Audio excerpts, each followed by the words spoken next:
안녕하십니까. 스트레이트 조승원입니다. 안녕하십니까. 엄지인입니다. 그리고 고은상 기자 나와 있습니다. 안녕하세요. 네, 안녕하세요. 코로나19 사태가 걷잡을 수 없이 커지고 있습니다. 병원, 군부대, 대형 교회까지 뚫렸습니다. 전국적으로 확산되고 있습니다. 물론 검사 건수 자체가 다른 나라에 비해 월등히 많은 것도 한 원인으로 보입니다. 특히 지난달 18일에 대구 지역에 첫 확진 환자가 나오고 정부가 감염 경로를 제때 파악하지 못하는 사이에 확산의 양상과 속도가 완전히 달라졌습니다. 바로 그 31번 확진자가 나오면서 대규모 확산의 통로로 주목을 받은 곳. 오늘은 그 이슈를 준비했습니다. 신천지죠. 네. 그분이 신천지 신도였고요. 네, 맞습니다. 정식 명칭은 신천지 예수교 증거 장막 성전이라고 합니다. 경북 청도 출신 이만희 씨가 1984년에 세운 신흥 종교입니다. 사실상의 교주이자 총회장인 이만희 씨를 예언자로 내세우는데 개신교계 주요 교단은 이단으로 규정하고 있습니다. 신천지에서 직접 공개한 신도, 그리고 신도가 되려는 교육생의 수를 더하면 지금 30만 명이 넘습니다. 30만 명이요? 그렇게 많습니까? 특히 요 몇 년 사이에 젊은 층을 상대로 신도 수가 크게 늘었다는 건데 중국에도 지금 2만 명 정도의 신도가 있다는 것이고요. 코로나19의 발원지로 의심되는 우한에도 신천지의 지부가 있습니다. 네, 신천지와 중국 우한과의 특수한 관계. 어쩌면 그래서 신천지가 여전히 숨기는 게 있는 게 아닌가 하는 그 영상과 자료를 스트레이트가 단독 입수했습니다. 잠시 뒤에 공개하겠습니다. 자, 신천지가 어떻게 코로나19 슈퍼 전파지가 됐는지, 정부는 왜 이 감염 경로를 확인하지 못했는지, 이걸 보려면 신천지의 그동안 활동을 알아봐야겠다, 이런 생각이 듭니다. 네, 예배와 포교 방식, 또 자신이 신천지 신자임을 감추는 관행, 이런 것들이 특히 감염병 사태와 맞물리면서 위험을 더 키운 측면이 있습니다. 대체 신천지는 어떤 곳인지 추적해봤습니다. 지난 2012년 서울 잠실에서 열린 신천지 행사. 북한 공연을 연상케 하는 대형 매스게임이 펼쳐집니다. 화려한 컴퓨터 그래픽에 빛을 뿌리는 봉황새가 경기장으로 날아들더니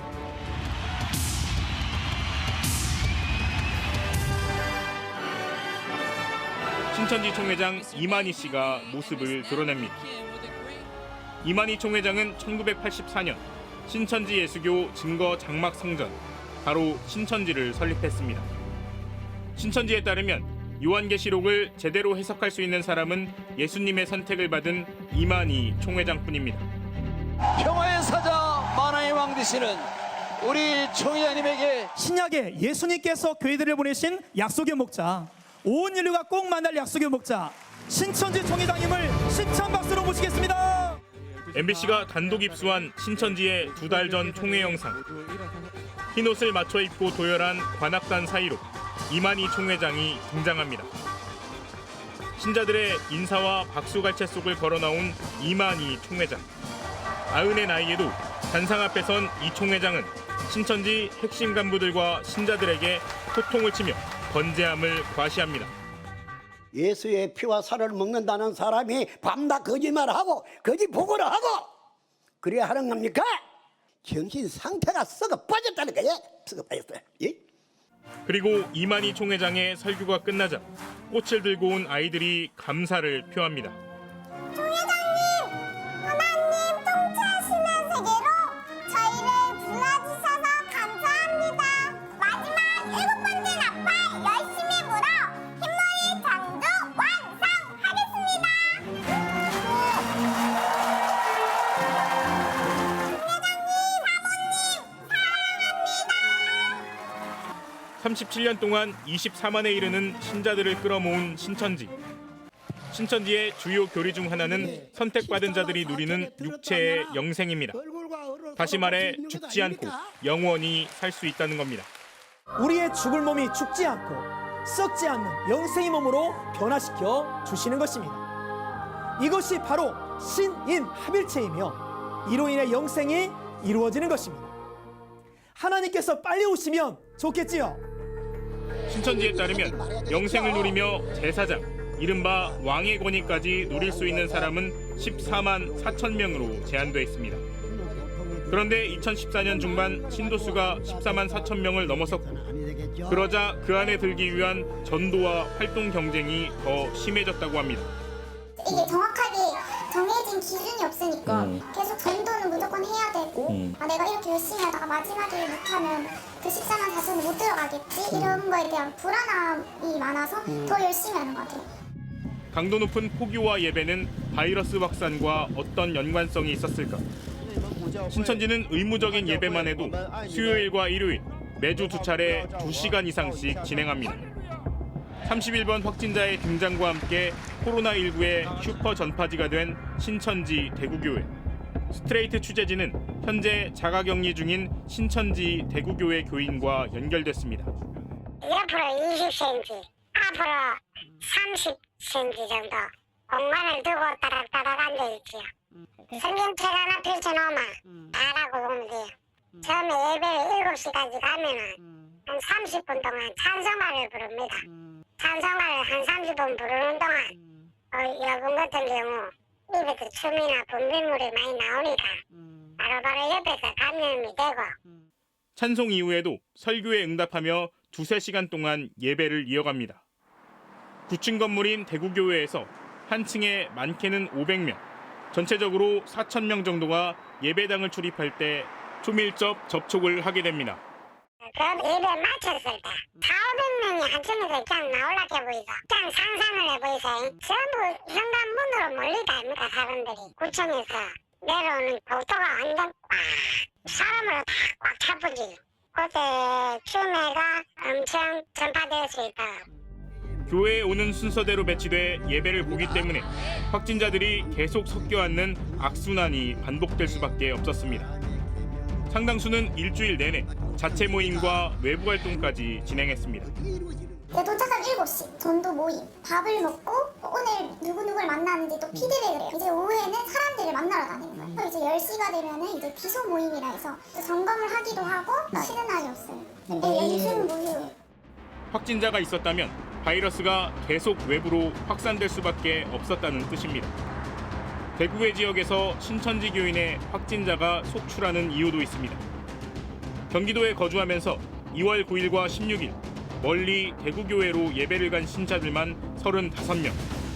신천지에서는 출장이나 여행을 가도 그 지역 신천지 교회에서 예배를 본 뒤 이른바 인증을 남겨야 합니다.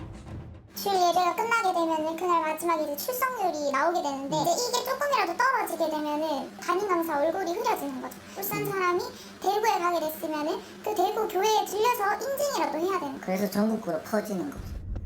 지역 간 교류도 활발합니다. 이른바 특수 전도대 활동입니다. 이제 특전대라고 특수전도대. 그러니까 전도만을 하는 부대라고 할까요? 그래서 이쪽에서 성공한 지파의 전도 사례를 들고 다른 지파에 가서 또 교육하는 교관도 되고 지파 간의 이동이 굉장히 잦은 사람들이 있습니다. 다른 기성교회에 침투해 교인을 포섭하는 이른바 추수꾼 전략에 아예 기성교회로 위장한 신천지 교회도 있습니다. 정부의 방역망에 잡히지 않는 교인 수가 더 많을 수도 있다는 겁니다. 위장 교회에 이제 소속돼 있는 인원들은 전산에 잡히지 않는다. 이것이 제가 이제 받았던 제보 내용이거든요. 신천지를 중심으로 감염이 폭증하면서 코로나19 확진자 수는 4,000명을 넘었습니다. 신천지는 중국에 19,000명의 신도가 있지만 코로나 사태 발생 이후 한국으로 들어온 신도는 88명, 그중에 한국에 남은 인원은 49명이라고 밝혔습니다. 그리고 지난 1월 28일 이후 중국에 여러 차례 다녀온 신도들은 예배에 참석하지 않았다고도 했지만 그대로 믿을 수 있는지는 의문입니다. 해외 성도라 할지라도 이제 국내에 들어오면은 그 어쨌든 수요일, 일요일이나 이제 신천지 활동을 꼭 참석해야지. 안 나오면 안 돼요. 정확한 역학조사와 검역을 위해 정부가 전체 신도 명단뿐 아니라 실제 예배 참석자, 신도들의 활동 기록까지 확보하는 게 절실하다는 지적이 나옵니다. 정부 당국에 촉구하고 싶은 거는 신천지라는 특수한 조직이잖아요. 상식적이지 않고 이 조직은 일반적이지 않아요. 이거는 의지를 가지고 적극적으로 뭔가를 능동적으로 자료들을 취합하지 않으면 시간을 놓치지 않을까 이런 우려가 있고. 저희가 신천지 교리에 주목하자는 얘기는 아닙니다. 하지만 어쨌든 이 신천지의 은밀하면서도 공격적인 이런 포교 활동이 감염병 확산의 어떤 계기가 됐다. 이건 부인하기 어려울 것 같습니다. 네, 확진자가 나온 이후의 대응도 뭔가 석연치는 않습니다. 뒤늦게 정부 조사에 협조하겠다고 했고 자료도 냈지만 예배에 참석한 신도의 수, 시설의 수, 말이 계속 바뀌고 있거든요. 뭔가 감추는 게 있는 것이 아니냐 이런 의혹이 끊이지 않고 있습니다. 지금 발병지로 의심되는 중국 우한과 신천지의 관계, 이 부분도 미심쩍은 게 많죠? 네, 사실 취재를 하면 할수록 신천지의 설명에는 명쾌하지 않은 부분이 상당히 많습니다. 저희가 신천지와 중국 우한과의 관계를 보여주는 아주 특별한 영상을 입수했는데요. 왜 신천지는 이걸 감출 수밖에 없었는지 취재했습니다. 신천지 12지파 청군들이여, 청금을 들고 일어나 진리로 이기자. 지혜금 높이 들고 스트레이트는 2019년 1월 신천지 부산 야구보 지파 총회의 중국어 번역판 영상을 단독 입수했습니다. 중국 내 2개 지역이 신도수를 추가로 확보해 정식 교회가 세워졌다고 자축하는 내용입니다. 승격한 교회는 코로나의 발원지 중국 우한 지역입니다. 重新扩大后升级为教会了，那里有标志，他们看到我内蒙古教会、武汉教会，我们爱你们，不要让我们。 애초에 신천지는 우한교회 설립 사실을 홈페이지에 공개했지만 논란이 일자 수년 전 폐쇄됐다고 밝혔습니다. 그러나 우한교회를 꾸준히 관리했던 정황이 담긴 녹취가 공개됐습니다. 중국 우한 대령 거기가 우리 지교회가 있는 곳입니다. 중국 지금 보니까 700명이 넘게 죽었잖아요. 확진자가 3만 명이 넘잖아요. 발원지가 우리 지교회가 있는 곳이라니까. 특히 신천지 신자들은 아무도 코로나에 걸리지 않았다며 건강 상태를 확인했음을 내비칩니다. 우리 정도는 안 그랬어. 감사하죠. 우리가 다 제대로 써 있으면 지난 가운데 믿음 가운데 제대로 써 있으면 하나님이 지켜주시고 보호해주십니다. 녹취가 공개되자 신천지는 우한 지역 신도는 357명으로 2018년부터 교회 예배당 시설은 폐쇄돼 온라인으로만 전도를 하고 있다고 밝혔습니다. 과연 믿을 수 있을까? 스트레이트가 단독 입수한 신천지 내부 자료. 2019년에 중국 신도 5,000명을 추구하자는 목표와 함께 우한 지역 복음방의 전도 대상이 160명이라고 적혀 있습니다. 복음방은 포섭 대상자들을 상대로 한 오프라인 전도를 의미합니다.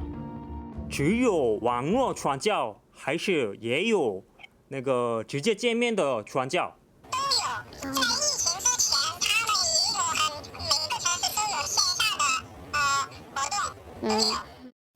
법무부 조사 결과 지난 8개월 동안 41명의 신천지 신도가 중국 우한 지역에서 한국에 들어온 것으로 확인됐습니다. 신천지 측은 논란이 일면 그제서야 조금씩 구체적인 해명을 내놓는 번복과 은폐를 반복하고 있습니다. 서울 마포구의 건물 4층에 있는 청년문화단체 NGO라는 이름이 붙은 사무실. 몇 명씩 왔다 갔다 하고 가끔씩 뭐 예배 드리듯이 찬양하고 그러길래 저희는 뭐 그냥 기독교 동아리 이런 거 모이는 줄 알고. 그런데 이 사무실에서 나온 문서에는 신천기 36년 12월이라는 표현이 등장합니다. 신천기 36년은 2019년. 신천지가 설립된 1984년을 기준으로 만든 그들만의 연호입니다. NGO를 빙자한 이곳은 신천지가 자체 신고한 1,100개 시설에 포함되지 않는 곳이었고 결국 서울시에 적발돼 방역규이 폐쇄됐습니다. 여기는 지금 신천지가 공개했던 명단에 빠져있는 네, 거기에는 들어가 있지는 않습니다. 서울 성동구에 있는 행복한 가정 만들기 운동본부의 실상도 마찬가지.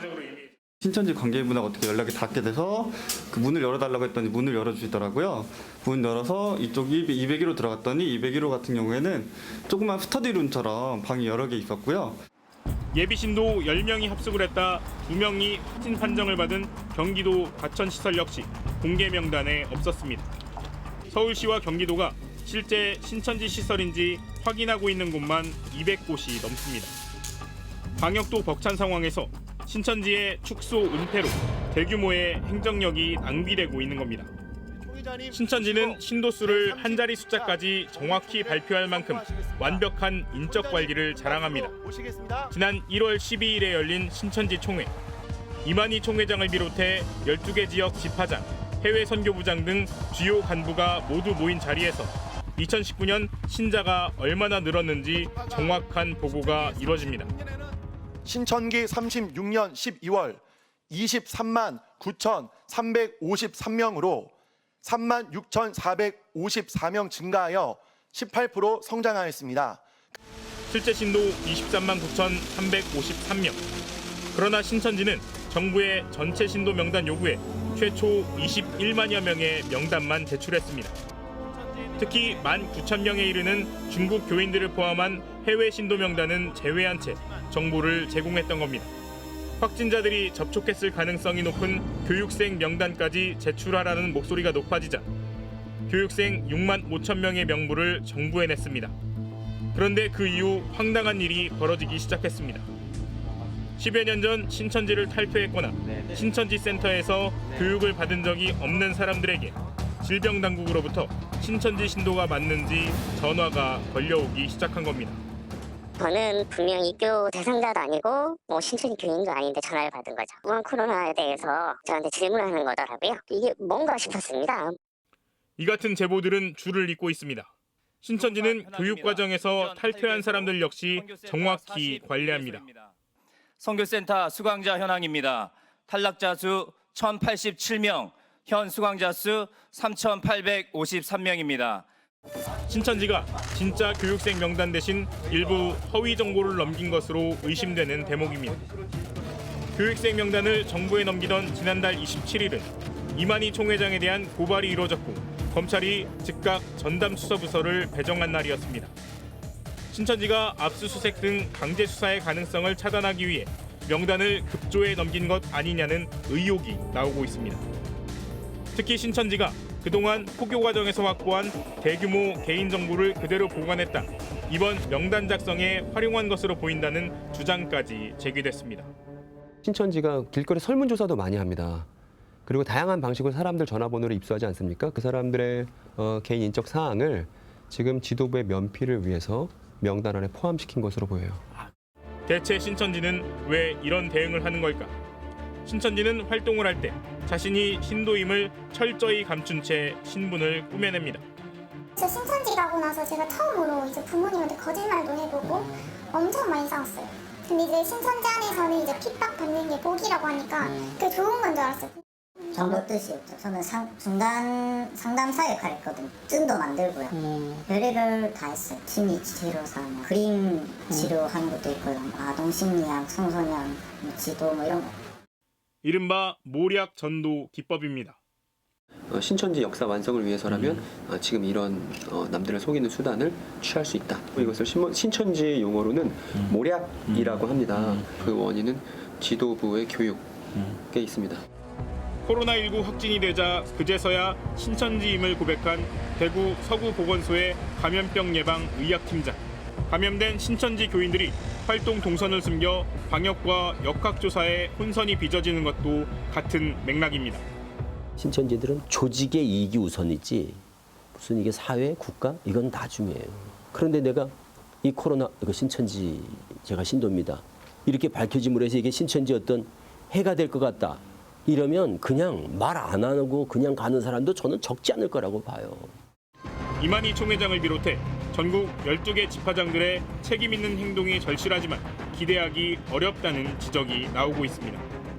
지도부의 선의를 믿는 것은 제가 볼 땐 좀 기약 없는 일이다. 거짓말로 점철되어 있던 이 조직이 그동안 추구했던 목표들을 포기해야 하거든요. 13인의 신천지 최고위층 지도부들 타격 없이는 이 문제의 해법을 찾기라는 저로서는 대단히 어려운 일이라고 생각합니다. 청년 문화단체, 행복한 가정 만들기 이런 시설이 신천지와 관련이 있다 이렇게 생각하기는 쉽지가 않은 것 같습니다. 더군다나 중국에서도 대대적인 포교 활동을 해왔다는 거죠. 해외는 물론이고 주변에 저렇게나 관련 시설이 많다는 것도 저는 사실 이번에 처음 알았습니다. 자, 그런데 여전히 신도들 중에 연락이 되지 않거나 또 피하는 분들이 있습니다. 결과적으로 감염병 사태를 더 키우게 되는 거 아니겠습니까? 네, 병에 걸렸다는 사실보다는 신천지 신도로 드러나는 걸 더 두려워한다는 거죠. 확진 판정을 받고 나서야 사실은 제가 신천지입니다. 이런 분들이 상당히 많이 계십니다. 자, 지금은 숨을 때가 아닙니다. 치료와 예방이 중요합니다. 자, 그런데요. 총회장이라는 분, 이만희 씨. 지금 신도들의 피해가 어마어마한데 말이죠. 네, 은폐 의혹으로 고발을 당해서 이제는 검찰의 수사 대상이 됐습니다. 최근에는 신천지의 이인자로 불렸던 분이 교주는 사기꾼이다 이런 폭로까지 하면서 재산 헌납, 횡령 이런 문제도 다시 주목을 받고 있습니다. 또 인터넷에서 최근에 돌고 있는 의혹, 새누리당의 이름을 신천지가 지어준 거다 이런 문제로 미래통합당에서 직접 이만희 씨를 고소한 사건도 있습니다. 네, 다만 이번 감염병 사태를 이해하기 위해선 신천지의 평신도와 교단을 정확히 나눠서 볼 필요가 있습니다. 여전히 숨기고 또 숨는 신천지, 그 이유를 취재했습니다. 스트레이트는 넉 달 전까지 신천지에 몸담았던 교인들로부터 구체적인 내부 실상을 들을 수 있었습니다. 외부 정보에 대한 통제가 심했다는 증언. 안에 들어가서 인터넷이나 이런 거 자유롭게 해요, 다? 아니, 저는 아예 한 번도 안 봤어요. 인터넷을 한 번도 안 봤다고요? 그러니까 신천지 비방 자료를 한 번도 안 봤죠. 이제 신천지 들어가면은 이제 인터넷을 못하게 하거든요. 이제 하게 되면은 너희 영이 죽게 된다 이렇게 얘기를 하기 때문에 저는 3년 동안 이제 휴대폰으로 신천지 관련 자료를 한 번도 찾아본 적이 없었어요. 신천지 신도들이 코로나19와 관련해 상황을 정확히 인지하지 못한 채 평소대로 신분과 행적을 감췄을 가능성이 높다는 설명입니다. 지금 신천지 사람들이 코로나 사태를 뭔가 이 뉴스를 제대로 보지 않고 휴대폰을 제대로 확인하지 않는 것도 저는 있는 것 같아요. 뭔가 뉴스를 이제 계속 보고 있다면은 뭔가 심각성을 느끼고 자기가 나타나야 할 텐데 뭔가 그렇지 않는다는 것은 이 뉴스를 제대로 안 보고 있는 게 아닌가 싶은 생각도 많이 드는 것 같아요. 신천지는 이만희 총회장을 필두로 12개 지역을 관할하는 지파장, 구역장, 평신도까지 철저히 직위를 구분하는 조직. 지휘부에 명확한 지시가 있어야 신도들의 일사불란한 행동으로 이어진다고 합니다. 위에서 뭔가 이제 엄청 지시가 확실하게 내려와야지. 예를 들어서 이제 우리가 신천지인 거를 그냥 알리라고 얘기하기 전까지는 얘기 못하는 사람들이 아주 많이 있을 것 같아요. 이제 항상 지시를 받고 이제 입력하면 이제 나오는 거기 때문에 하지 않으면 내가 먼저 섣불리 했다가는 그게 교만한 행동이라고 생각하기 때문에 혼자서 스스로 할 수가 없어요, 거기서는. 대구에서 대규모로 확진자가 발생했을 때도 신도들 수백 명의 소재가 파악되지 않았고 지난달 28일 서울시는 신천지 신도 1,480명 가까이가 연락두절 상태라고 밝혔습니다. 신천지가 공식적으로는 정부의 조사에 적극 협조하겠다고 밝히고 있지만 여전히 내부적으론 방관하고 있는 것 아니냐는 의혹이 제기되는 대목입니다. 이만희 총회장은 이번 병마는 신천지의 급성장을 저지하려는 마귀의 짓이라고 밝힌 뒤 이후 고난을 이겨나가자는 메시지를 전달해왔습니다. 탄압을 극복하자는 의미로 받아들인 교인들이 조직 보호에 더 몰두할 수도 있는 상황입니다. 신천지는 대한민국 안에 있는 신정국가입니다. 그래서 신천지에 속해 있는 교인들에게는 정부의 요구보다 그 신천지 지도부의 입김이 더 강합니다. 교인들을 다 우리가 하나씩 찾아서 행정력을 통해서 그들을 설득할 수가 없어요. 특히 신천지는 100여 명이 넘는 확진자가 발생한 경북 청도 대남병원과 관련된 의혹에 대해서는 철저히 입을 다물고 있습니다. 이 병원에서는 이만희 총회장의 형이 지난 1월 27일 폐렴으로 응급실에 실려왔다 5일 만에 숨지고 장례식까지 진행됐습니다. 20년 동안 신천지에서 활동하며 이만희 총회장을 지근거리에서 보필했던 신현웅 목사는 최근 신천지 내부에서도 청도 장례식을 주목하고 있다고 전했습니다. 지금 신천지 내부에서도 제가 이제 그 안에 내부자와 그 관부예요. 본인도 그러더라고요. 대남병원에서 거기서 시작됐다고 그러더라고요.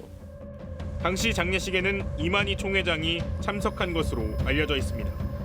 총회장이 거기 갔는데 지파에서 지파장들이 안 갈 수가 없죠. 그건 조직의 생리상. 행사가 어디 있다 그러면 그 관할 지파에서 다 주관해서 치러요. 청도 지역이 대구 다대오 지파 관할이잖아요. 그렇다면 거기 동원된 사람들이 몇십 명이 될 거 아니에요. 그 사람들이 대구에 그대로 와서 예배를 드린 거예요. 신 목사는 그러면서 신천지는 모든 행사를 영상에 담아 보존하는 특성이 있다며 정부의 강제적인 자료 확보가 필요하다고 강조했습니다. 문화부에서 다 하고 있죠. 그래서 압수얘기가 나오는 거예요. 신천지를 아는 사람은 이걸 저들이 순순히 내놓지 않을 거라는 거죠. 모든 문제 해결의 열쇠를 쥔 인물은 이만희 총회장. 90의 나이지만 최근까지도 서울, 대전, 부산 등을 순회하며 왕성한 활동을 이어왔습니다. 개표로 통과하는 곳은 신천지뿐이죠. 안개 또 있습니까? 경기도 가평 청평호수 앞 신천지 평화의 궁전. 5,700제곱미터의 드넓은 땅에 지어진 3층짜리 화려한 석조 건물입니다. 안을 들여다볼 수 없게 굳게 닫혀있는 문, 사자 조심이라는 팻말과 함께 먼발치에 황금색 사자동상이 눈에 들어옵니다. 바로 이만희 총회장이 있는 곳입니다. 대구 신천지교인 31번 확진자가 나온 지 18일 만인 오늘, 이 총회장이 마스크를 쓴 채 모습을 드러냈습니다. 정말 면목이 없습니다. 사죄를 위해서 여러분들에게 엎드려 사죄를 하겠습니다. 이 총회장은 최선을 다해 정부에 협조하겠다면서도 신천지를 향해 쏟아지는 수많은 의혹들에 대해서는 구체적인 해명을 하지 않았습니다. 이제는 누구의 잘못을 청할 때는 아닌 줄 압니다. 여러분들께서 제가 보건 데는 오해를 하고 있는 분도 있으리라 생각이 듭니다. 오해 말입니다. 초반에 다소 긴장한 모습과는 달리 회견 말미에는 설교 때처럼 호통을 치기도 했습니다. 조용합시다. 조용. 우리는 다 성인입니다. 이러면 조용하고 질서가 없으면 난장판에서 안 됩니다. 이 말을 끝으로 이 총회장은 쏟아지는 질문을 뒤로 한 채 다시 평화의 궁전 안으로 모습을 감췄습니다. 코로나19에 감염된 신천지 신도를 혐오하거나 배제하자는 얘기가 아닙니다. 신천지가 코로나19 바이러스를 만들어낸 것도 아니고요. 다만 신천지 대구교회의 집단 감염이 이번 사태의 규모와 속도를 완전히 뒤흔들어 놓은 것만큼은 분명합니다. 통계적으로도 그렇습니다. 네, 그래서 이번 사태의 책임이 클 수밖에 없는 이만희 총회장 등 신천지 지도부에 대한 수사가 시급하다는 목소리가 나오고 있습니다. 그런데 정치권 일각에서는 이참에 정부 때리기에만 열을 올리는 모습입니다. 중국인 전면 입국 금지를 둘러싼 공세가 대표적입니다. 네, 세계보건기구 보고서에도 이동금지는 발병률이나 감염자 수에 별 영향을 미치지 못한다고 되어 있습니다. 실익은 거의 없고 자칫 다른 피해만 늘 것이 분명해 보이는데도 중국인 전면 입국 금지를 주장하는 것은 결국 정치적인 이익을 노린 거다, 이런 비판을 받을 수밖에 없습니다. 이번 사태와 관련해 정부, 청와대, 여당의 실수와 실책이 적지 않습니다. 하지만 비판을 하고 성토를 하더라도 선은 지켜야 합니다. 문재인 해렘이라는 용어를 쓰고요. 게다가 대통령 탄핵이라뇨. 온 국민이 바이러스와 싸우고 있는 이 와중에 총선도 아니고 대선까지 치르자는 얘기입니까? 평가와 책임 추궁, 사태가 어느 정도 진정된 뒤에 해도 늦지 않습니다. 네, 질병관리본부를 비롯한 수많은 공무원과 의료진들이 지금도 엄청난 헌신과 희생을 감수하고 있습니다. 분열과 혐오, 차별로는 감염병을 막을 수 없다는 걸 외면하는 분들 두 눈 뜨고 계속 지켜보겠습니다.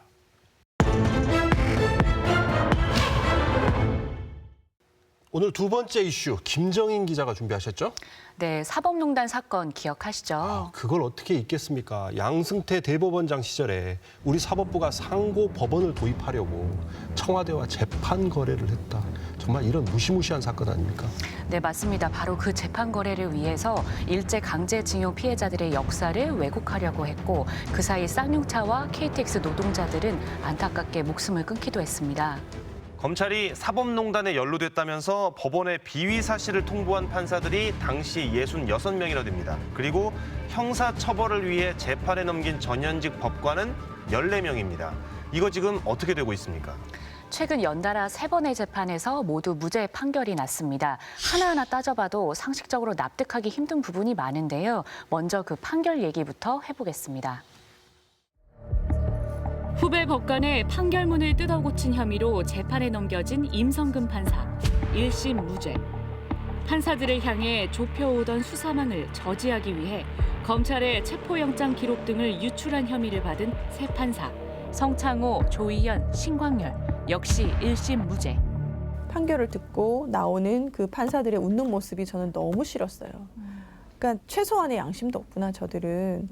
본인들이 했던 이러한 재판 개입, 이런 거 다 인정이 됐는데 이렇게 무죄가 났지만 정말 부끄럽게 생각한다. 이런 말이라도 했으면. 무죄지만 부끄러워해야 한다는 비판. 무슨 뜻일까? 지난 2014년 가토다스야 일본 사케이 신문 서울지국장은 박근혜 전 대통령의 세월호 7시간 행적 의혹을 보도했다 명예훼손 혐의로 고발됐습니다.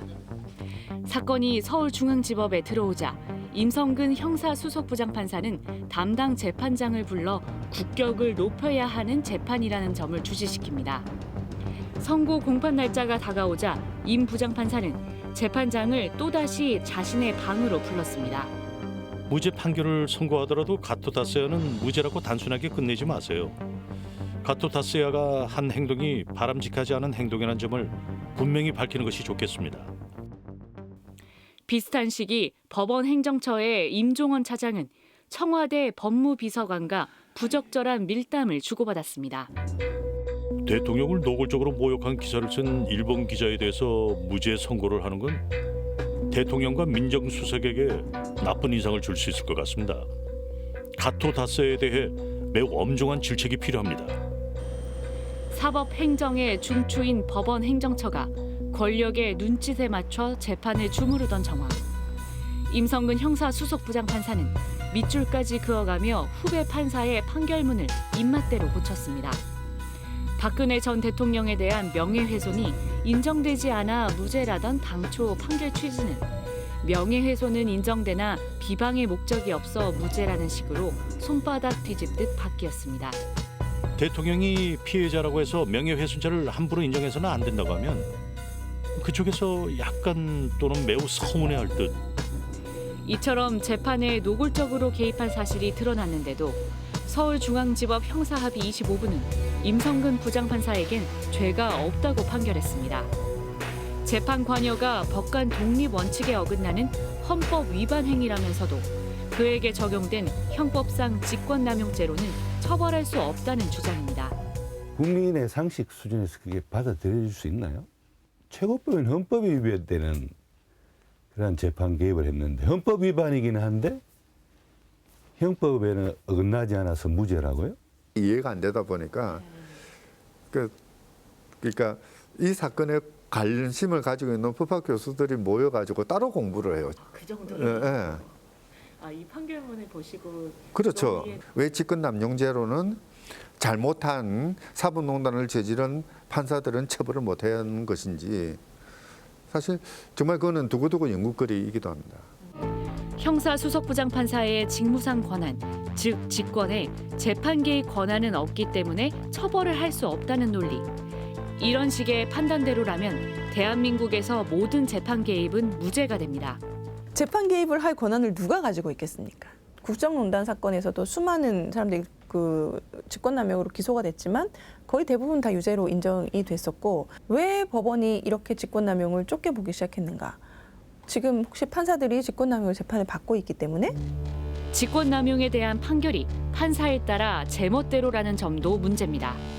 국정농단 사건의 박근혜 전 대통령과 문체부 블랙리스트 사건의 김기춘 전 대통령 비서실장 등은 권한을 넓게 인정해 직권남용죄가 인정됐습니다.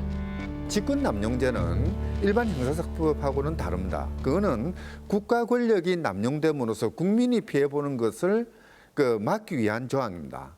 우리 형법에서 직권남용죄라는 규정을 만들어놓은 의미를 완전히 불식시켜버리는 이런 결과를 야기하고 있는 것이죠.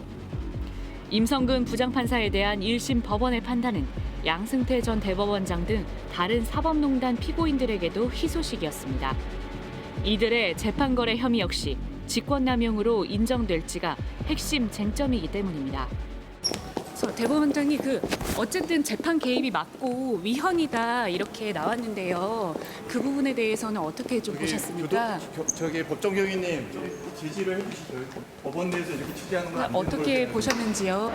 허가받은 거 맞으세요? 네, 받았어요. 그 후배 법관들이 지금 줄줄이 다 무죄 선고를 받았는데 이 부분에 대해서 좀 하실 말씀 있으실 것 같습니다. 대단히 위험합니다. 최근에 그 판결에 대해서 하실 말씀 없으신가요? 남용과 관련해서는 너무 좁게 해석한 거 아니냐 이런 얘기도 있던데. 양승태 전 대법원장 여전히 당당하신 모습입니다. 청와대와 상의하고 거래한 그 재판 정말 법과 양심에 따른 것이었다고 말할 수 있으십니까? 지난 2달간 연달아 나온 3건의 1심 판결은 그 혐의가 양승태 전 대법원장 그리고 임종원 전 법원행정처 차장과 대부분 맞닿아 있습니다.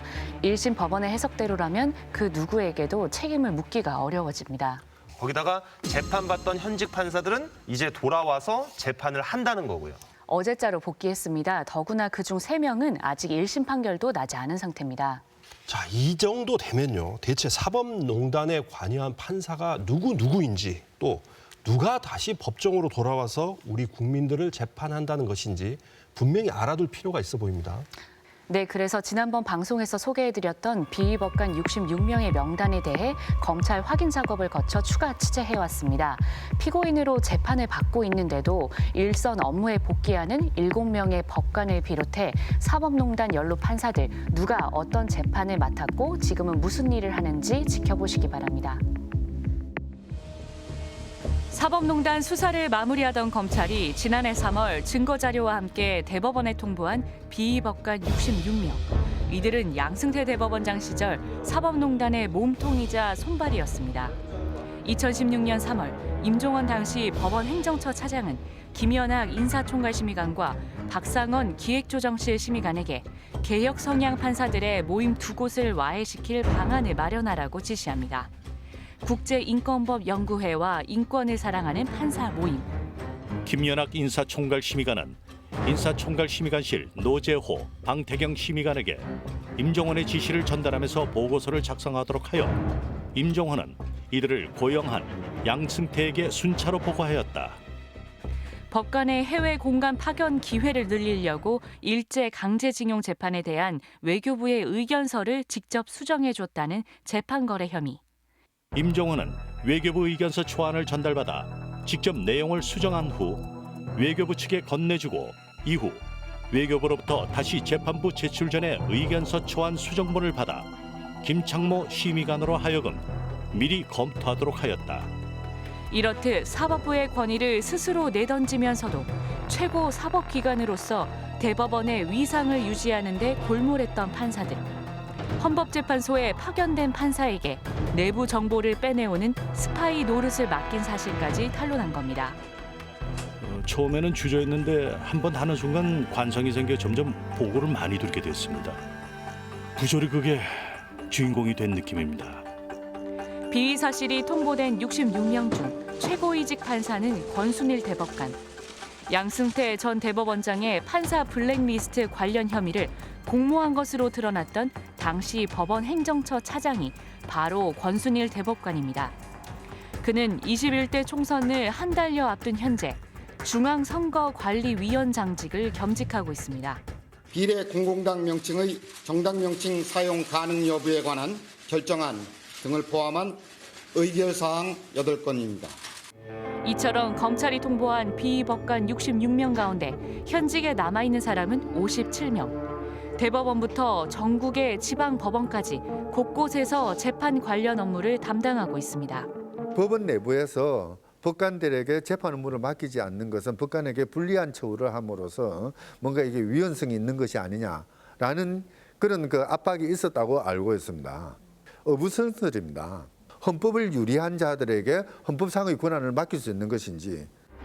심지어 재판에까지 넘겨져 아직 피고인의 신분인 판사 7명도 어제 날짜로 모두 현업에 복귀했습니다. 1심 법원이 위헌적 행위를 했다고 본 임성근 전 서울중앙지법 형사수석 부장판사. 그는 부산고등법원 조정총괄부에서 선고 전 합의를 유도하는 조정 업무를 맡았습니다. 또 정은호 게이트 수사 기밀 유출 혐의로 재판에 넘겨졌다가 1심 무죄를 받은 신광열 형사수석부장판사는 사법정책연구원 연구위원으로, 그에게 수사 정보를 건넸던 성창호, 조희현 판사는 각각 서울 동부지법과 서울 북부지법에서 가압류 사건 등을 다루는 신청 단독 업무를 맡게 됐습니다. 현재 피고인 신분으로 재판을 받고 있는 심상철, 이민걸, 방창현 판사도 국민들의 사건을 판단하는 자리에 복귀했습니다. 비대면 부서예요.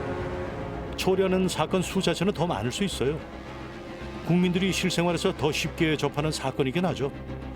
스트레이트는 임성근 부장판사의 입장을 듣기 위해 그의 자택을 찾았다가 보고도 믿기 힘든 장면을 목격했습니다.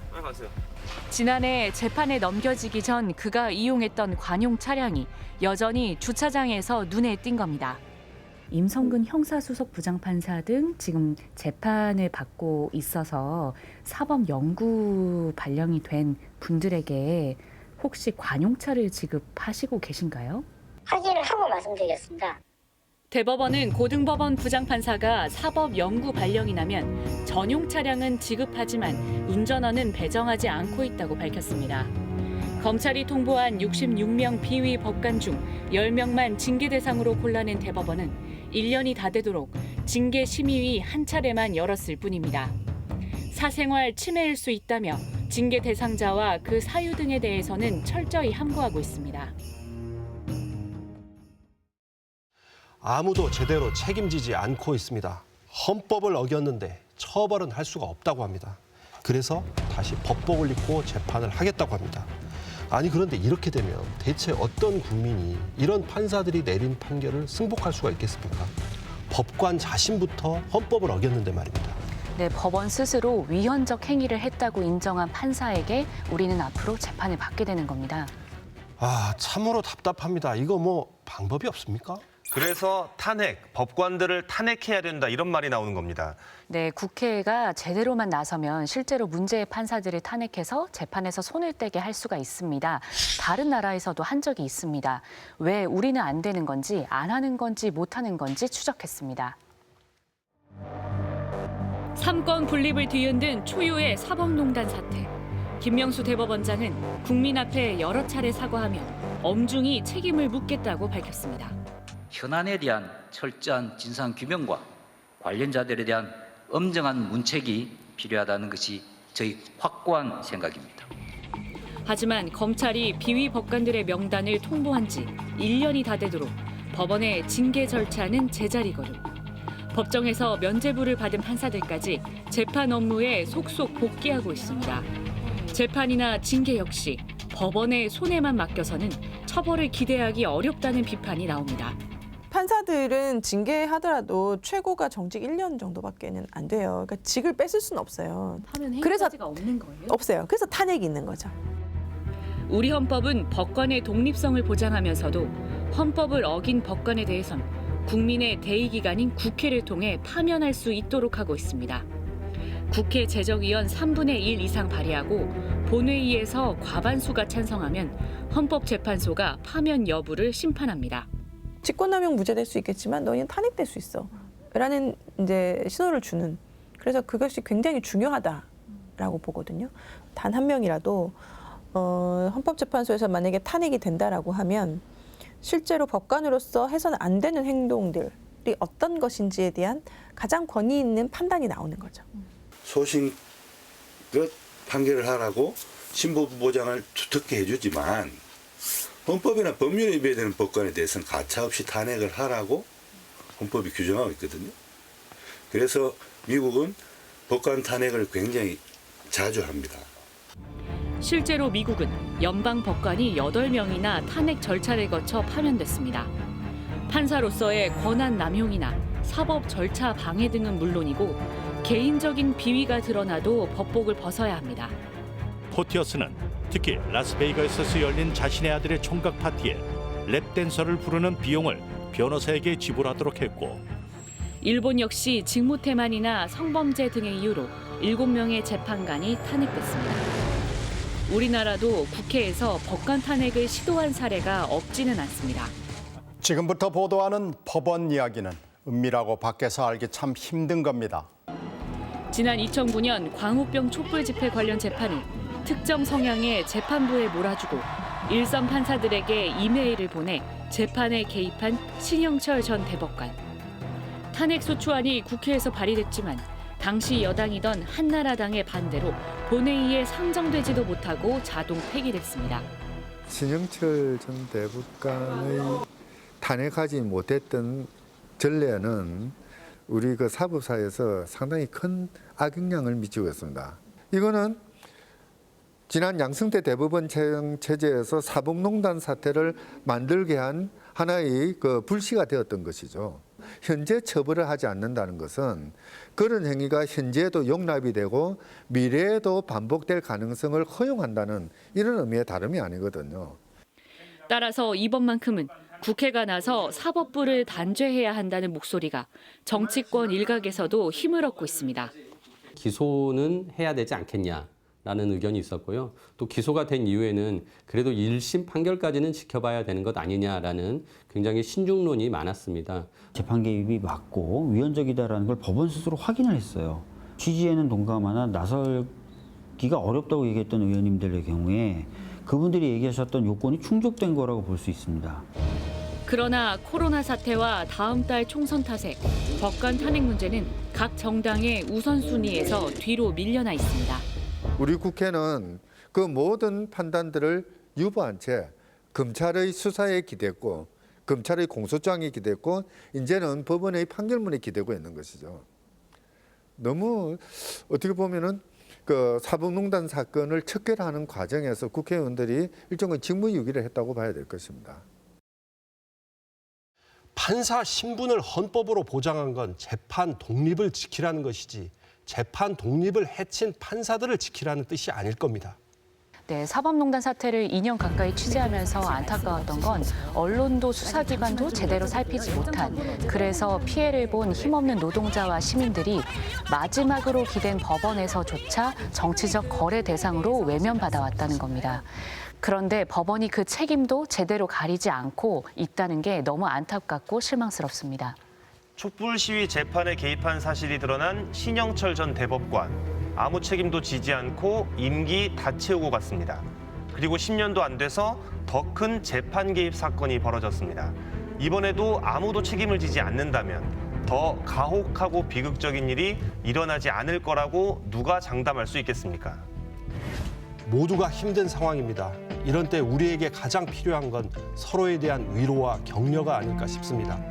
특히 방역 최전선에서 힘겹게 버티고 있는 의료진들이 지치지 않도록 우리 모두 응원해야 합니다. 여러분도 모두 힘내시기 바랍니다. 끈질긴 추적 저널리즘 탐사기획 스트레이트, 다음 시간에 뵙겠습니다.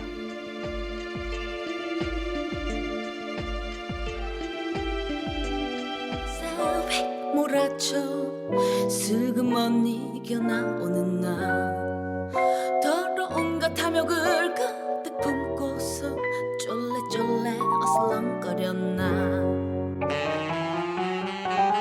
나는 벌레 한 마리 외롭고도 고독한 어둠 속에 빠라바빠이.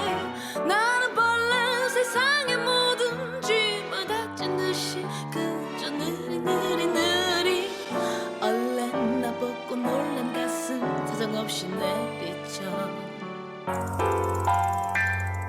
벌레 나 이대로 흔적도 없이 사라지네.